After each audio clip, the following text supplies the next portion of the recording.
important that these factors, least chance of interception and the success rate of a plan, because 0 to 5 was the scale on which each plan was measured. Is this India's clarity of thought that minimum risk and maximum damage was the objective? Navika, I believe minimum risk and maximum damage always has to be objective. But I think what is even more important was that this is a government that was willing to take the risk. Very often you had governments in India which were simply not ready to take any risk. There was a certain amount of, I won't say cowardliness. I think that's not the correct word, but there was this hesitation, this fear, this pusillanimity that if we do something, then we don't know, maybe the heavens will fall. I think most importantly, it was the resolve of this government to make sure that they are going to visit retribution on the enemy. And I think that is the single most important thing. After that, it is a matter of preparation. After that, it's a matter of calculation, and you bring in all your the synergy of your intelligence agencies, your defense forces, your political establishment, your diplomatic establishment. You pool everything together to make sure that everybody is working as a unit, which exactly is what has happened. And what is remarkable, Navika, and I'm sure journalists like you would really not be very happy with that, because Delhi is a city which has been famous for leaks or infamous for leaks. And I think the one thing which we have seen in the last 10 years of this government, 11 years of this government, is leaks don't happen. When there are serious plans at work, there are no leaks. Now, as analysts, all of us were expecting something is going to happen. Something has to happen. But let me tell you, even I was taken aback by the sheer audacity of what we did on the night of 6th and 7th. The kind of targets we selected, the 100% success rate of hitting all those targets, and the fact that we continued to go up the escalation ladder. We were not ready to back down. And I think all of that shows that how the granular level at which we planned. And Navika, allow me half a minute more. I was always of the view that we have to take kinetic action. It is unavoidable. It is a necessity. But I was also of the view that please take kinetic action after you have taken into account all the you've gamed the reaction of the enemy. And I can tell you one thing, Navika.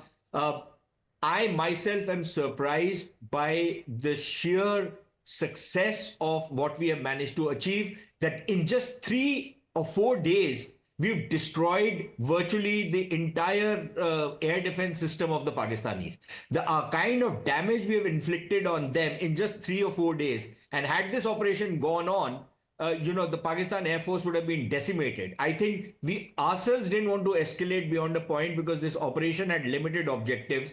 And I must say that this operation has achieved all those objectives and more, because the Pakistanis were stupid enough to think that they could try and challenge us, try and hit back, and not expect any retaliation in return.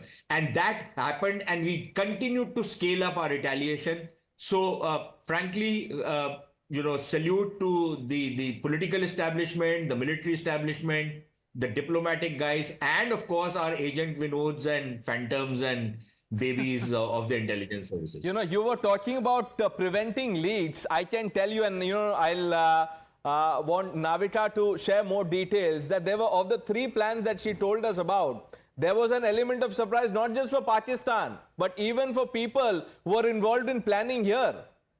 Navika? Absolutely. As I told you, 10 plans were first made.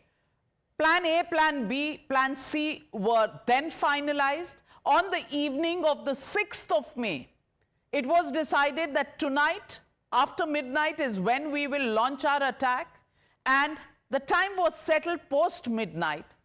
Later on, as we know, in hindsight, this was at 1:05 on 7th May, wee hours of the morning, that this strike was launched at the terror camps in Pakistan. May I tell you the big surprise here? 2 hours before 1:05 that night, at 11:10, Plan A was set aside and Plan B was kicked in. Plan B was kicked in and all the preparation that had gone on for Plan A was kept aside.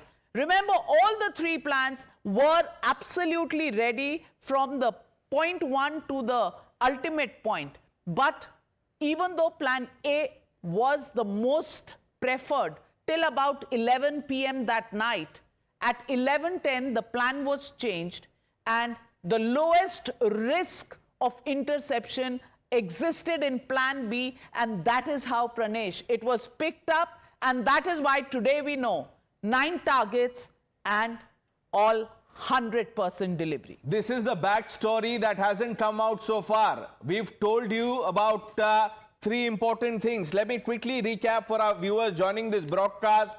There was no delay, viewers, in decision making. The retribution decision was taken by Prime Minister Modi in Riyadh.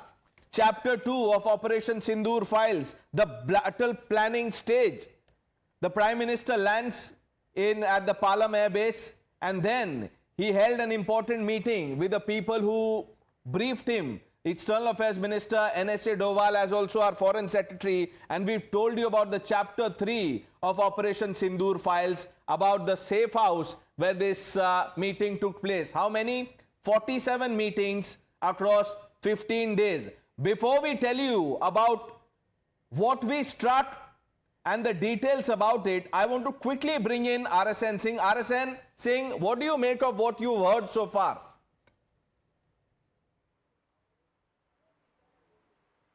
No, you are perfectly right in what you have said, that it was not a knee-jerk response. It cannot be.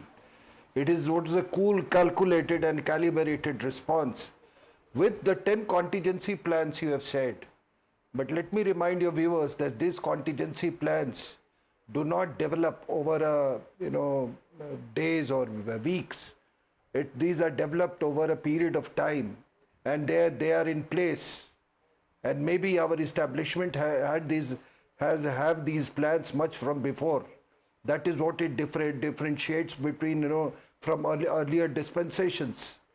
Target acquisitions. Pranesh, do you think that you can just go and acquire a target within a matter of 10 days? No, sir, it doesn't happen. The process of target designation and the munition that you want to address that particular target with is decided much before.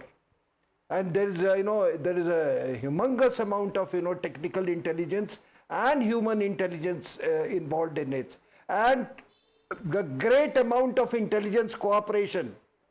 I am always emphasizing on this intelligence cooperation. No country in this world can alone, every country has intelligence cooperation with others. So we picked up this. Now you were asking, you were saying that foolproof plan. Yes, we have seen one trait of Mr. Modi, that he picks up a plan, maximum impact. Of course, I mean everybody does that, minimum effort and maximum, but he also ensures that with minimum of casualties. We saw that in Uri. The pains that we took, or the lengths that we went, that there is not even a single man left behind.